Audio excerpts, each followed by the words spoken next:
Thank you so much, Tina. I forgot to introduce Tina earlier, but the theme for this month is We Are SBCSL, and my heart just goes out and warms up because Tina is very much that concept of the jewel by the sea, as was Marjorie. So we have our practitioners who are steeped in prayer, who bring us that meditative type of experience, and we have those like Tina that is, homegrown SBCSL. We love her. She loves us, and she brings in this expression that I haven't seen anywhere here but SBCSL. So let me just brag on SBCSL a little bit.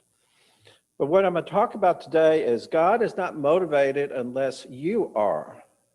And so I'm going to talk about, once again, going within to our principles that we know and love and have our being in.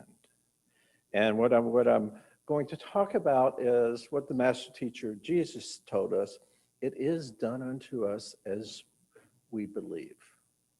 It is done unto us as we believe. Wayne Dyer would say, what we think about expands. And that's a bit of a responsibility, because what I'm going to talk about today is we are at choice here. We can go within to that power and greatness. What Ernest Holmes, the founder of the Science of Mind philosophy, told us: there's a powerful good in the universe and we can make use of it.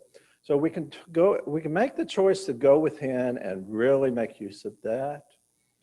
Or we can make a choice of looking at the external circumstances and falsely thinking that they control us. But it is our responsibility to be motivated, because that's what we call this thing called universal law that is part of the creative process, does for us. It motivates us. And so now, John, could you give me my first slide? And this is a quote from Ernest Holmes, the founder of the Science of Mind. He's talking about responsibility. He says, the responsibility of setting the law in motion is ours. We should sense that back of the word which we speak is the power of the universe surging to express itself. Because spirit, God, life, love, whatever you want to call it, it's pushing creation forward. And it's pushing creation forward with a neutral hand. And what's up to us is decide on what we're going to manifest, what we're going to put in our intention, which will create our life experience. And so it doesn't matter the external situation.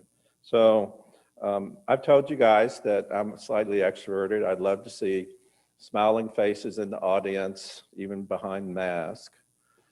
But the county guidelines now allow no in-person service. But for me, I could take that external situation and says, well, I'm bummed out, I just won't do the service. But no, this is important that we do this service. It's important because consciousness goes beyond time and space. It absolutely goes beyond time and space. And John Broderick used to be our cameraman, and he used to take pride that he could follow me as I walked around the stage back and forth to make sure I'm on camera. But he only has two arms, two hands and two eyes, and he's running the computer for us today. So I got a fixed camera. Pretend I didn't have a fixed camera. I'd walk to the edge of that stage right there, and I'd let you know that I truly believe that our experience, we can look out, we have our entire world out there in potentiality, And it's ours to choose. And that choice that we make is so important. It's ours to choose what we focus on, and that what we focus on then coalesces into reality for ourselves and one another. But it's inherently neutral. It's ours to choose. And there's a choice that has to be made. And one of Ernest Holmes's teachers, Thomas Troward, always cautioned us to look within rather than without. Because if we judge everything by the external world, it's making our choices less than what they could be because we're believing that's all there is. And this great book that my mom gave me called Zen and the Art of Happiness has a great early chapter in it. That early chapter is called The New Experience. And it's amazing because this book is so much in line with the principles that we teach here, so much in line with the principles that we teach here. And it says this, it says, bad times are thrown at us, but they're not who we are. And it says, if you want happiness, there's 2 steps to it. Whatever has just happened to you, whether it's the elation of your soul or whether it's the dark night of your soul, think of it as absolutely the best thing that could have ever happened to you. Because that's the first step. Because it's just the evolution of the consciousness. As I said before, Ernest Holmes in our teaching says, it's not good or bad, it just is. And the experience we're going through depends on how we look at it, on how we make it, is what it becomes. So in this book, it says, there's a next step. So you have to interpret what you happened to you was for your highest and greatest good somehow, some way. And you have to decide what the appropriate next step action is. And it says when you look at things from that perspective, your next action tends to be more empowered than before. It tends to be more limitless thinking than before because we've all been in our victim mentality, our victim consciousness that says, oh my God, I heard someone talking about 2020 and they said, you know, all I did in 2020 was get to wear a mask. What a terrible year 2020 has been. However, if I follow this philosophy, this is an evolution of consciousness. This is a new way of being for us to come forward and let things go from where they were to where they will be. And that's why I thought that Reverend Nicole's theme that she came up with for November was We Are SBCSL is so important because we are SBCSL. So we are, if I use this philosophy, this COVID experience, as I've been calling it, is a powerful transitional tool for us. Because when I talk about we are SBCSL, those of you who are listening, remember consciousness goes beyond time and space. When I talk about what is this thing we call the jewel by the sea, to me, it's this ultimate sense of community and this ultimate sense where everyone is loved. Whenever someone comes in that back door, picture in your mind, they are hugged, they're loved. I'm out there every Sunday, and the joy of my Sunday is greeting everyone. Listening to the old guys laughing and complaining about their arthritis, watching the women come and talk about how powerful they are or how they enjoyed their shopping trip or what's new to eat, all the things that make up a community. And that's why I love what Vicki Morgan is doing with our Mingle because it's experiencing that. So that's what SBCSL is. So if we're looking at it not as the bad COVID time when we were separated from getting together, it's that time where we're restructuring. Lord knows I could not have experienced what we had to redo these floors during a normal time. Let me tell you, it was a major undertaking. They had to rip the old carpet up. There was lots of glue remains down there. The whole place was a dust bowl. We were trying to protect the sound system and the piano from all of that. But it took probably a good 2 weeks to give us this experience. And we have now a new sound booth, a beautiful new backdrop for our stage. So in this interim time, it gave us an opportunity to recreate SBCSL, the structure, the external structure of SBCSL. And at the same time, it's given us a way to recreate who we are as SBCSL, to come back stronger and better because we're regrouping. It's just like a seed sitting in the soil in the wintertime, just waiting to branch out and do something great. But in this book, he gives an example. He says someone inherited $200,000 or $100,000. And they had this beautiful idea that they had always wanted to have a coffee shop. And so they went around and they went on the internet and found some real estate and found the furniture. And, you know, on the internet, you can virtually lay out your entire house or business with the furniture you select. Then they started talking it up with individuals who were interested in it. Some of that, you know, people that just love to be of service and be in a coffee house, and they're good waiters and they're good bartenders, and they're good at talking with people, and everyone was getting excited about it. But he went on to say that another person did the same thing, but the other person didn't have this $200,000, but they did the same thing. They started putting the budget together. They started planning it. They started getting people of like mind to come together and get excited about it. And sure enough, some of those people said, that sounds like a great idea. You're so motivated. I have a group that we just fund ventures like this. We'll provide your $200,000 and take part of the profit, and we'll get this thing going. So with this technique, whatever happened to you is the best thing that's happened right here and right now. And in that mindset, set the next step. Set the next powerful step that you need to take. And that's the power of it all. So there's a blessing in everything that we do.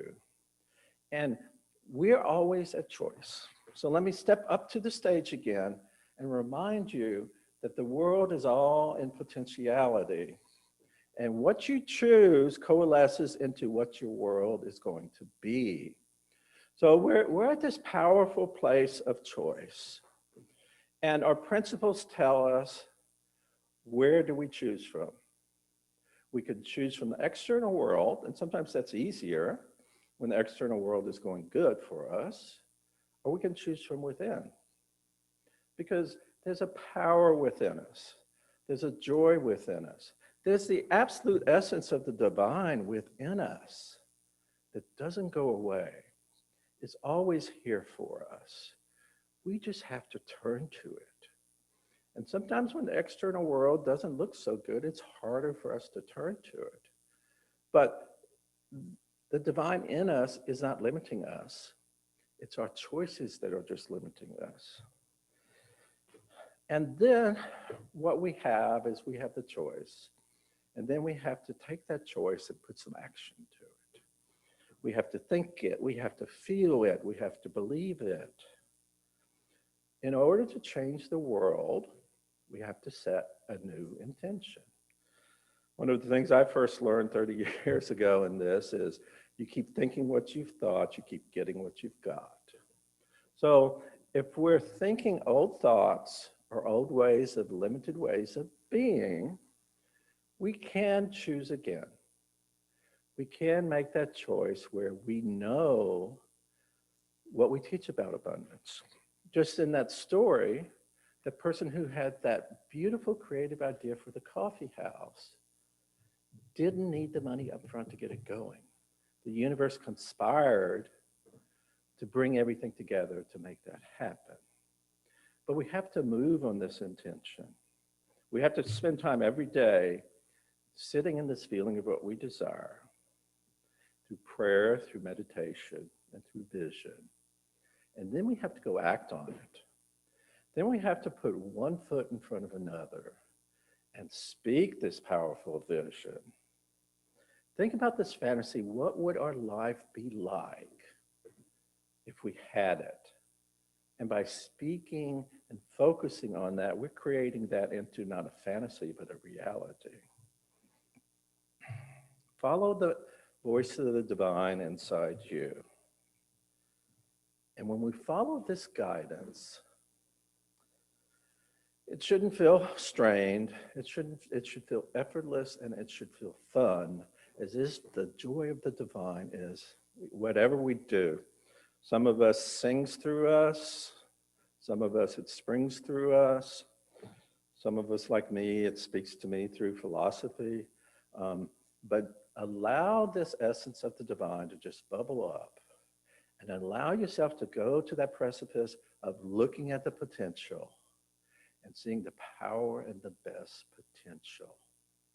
And that's why our talk title is We Are SBCSL, because as we think by ourselves is one thing, but this group consciousness, when we get together and have a focused way of thinking and a focused way of feeling and a focused energy and a focused community, things get magnified over and over again. They get magnified over and over again. So that's the power of group consciousness. That's the power of this technique that become motivated, because it's not God or spirit or life or love or whatever you want to call it that's going to save you from this. It's your own motivation. I've got a longer quote from Ernest Holmes, if John could bring it up, and let me do this and add some words, paraphrasing in the middle of it. And it's once again just talking about this thing we call the creative law, the law of cause and effect, the law of right action, any one of those. It says, since the law is mental, one must believe in it in order to have it work affirmatively for him. Excuse the 1938 patriarchal language. But it goes on, but it is always working according to his belief, whether he is conscious of the truth or not.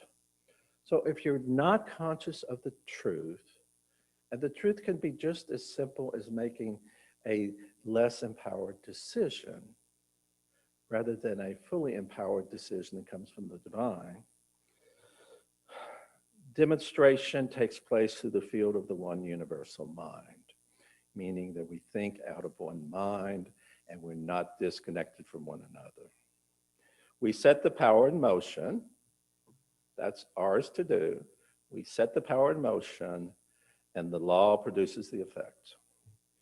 We don't have to guide it along the way. We just have to set the power in motion and move our feet and act as if we know that we are divine, that we are worthy of this beautiful life experience. And the law produces the effect. We plant the seed, the law produces the plant. So that's what's ours to do. What's ours to do is to turn within to those beautiful principles that we have and have used over and over again, that we are aspects of the divine. We do live in a world where abundance is the reality. And all we have to do is set our mind to it, go within, get our guidance from the divine, and allow the world as we choose to become better and better for us. And as usual, I'd like to quote some other people from other faith traditions which are really telling us the same thing. And the first one I want to quote is from a Hopi elder. And he said, "We are the ones we've been waiting for. The time is now. The consciousness is yours. No matter what's going on in the world, now is the time to change your mind and recreate this great place we call our life experience." Well, 2,500 years ago, Socrates tells us to move the world, we must first move ourselves. And finally, from the words of Gandhi, he says, "Be the change you wish to see in the world. Don't wait for that change to happen. Incorporate, invigorate, empower yourself to do it." John, could you give me my last slide? I want to close with a prayer around this slide. And the last slide goes like this. As I change my thoughts and beliefs, the world around me changes. My mind is the mind of God itself. So now, if you will, just join with me and go within into prayer. I know there is but one power, one presence, one love, one life in the universe. This is what I call God. This is what I call spirit. This is what I call love. This is what I call the life experience. I now just boldly know that this life is my life. And each one of us listening today, I absolutely know that this emboldened, wonderful, beautiful, divine expression of life is all of our lives collectively, right here, right now. And I now just speak my word. I speak my word that right here and right now, we are at a point where we can make a choice, where we can start seeing things that have happened as not bad, but at the place in evolution where they need to be. And now is the time for us to go within, get that beautiful and wonderful creativity from inside, truly embody it, truly feel it, truly embrace it with all our emotional body, with all our mental faculties, with all our spiritual understanding, and know that it's up to us to make that choice. It's up to us to make that powerful and moving choice. And then we just step up to the stage and we choose from all the potentiality out there, good, bad, or indifferent, because we can do that. Ernest Holmes tells us we can stand in hell and proclaim heaven because they're both states of consciousness. So wherever the outside world is, we can stand in that sense of calmness. We can feel who we are. We can make a powerful, powerful choice for ourselves, a good and very good choice for ourselves. And as we make that good and very good choice for ourselves, it affects not only our lives, but the lives of everyone around us. And that powerful choice naturally gives us a powerful result.